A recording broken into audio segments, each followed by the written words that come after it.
Berikut cara mengakses latihan soal mini kompetisi di web DIPA Learning Center.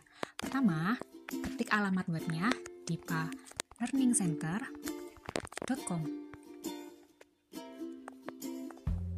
Kemudian masuk di halaman webnya. Kemudian klik ikon di pojok kanan atas. Kemudian klik masuk. Masukkan username dan password yang telah diberikan oleh Miss. Setelah itu, klik masuk.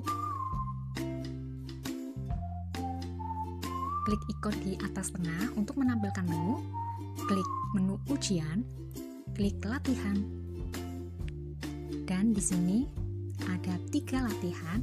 Pilih latihan pertama, kemudian klik kerjakan. Klik exam tipenya latihan, exam tipe 2-nya latihan, dan filter. Pilih soal sesuai dengan kelas kamu, kemudian klik kerjakan. Setelah itu, klik kerjakan, dan klik mulai. Nah, tampilan soalnya akan seperti ini. Jangan merefresh atau mereload halaman, karena jawabanmu akan hilang. Kemudian kerjakan dalam waktu 1 jam.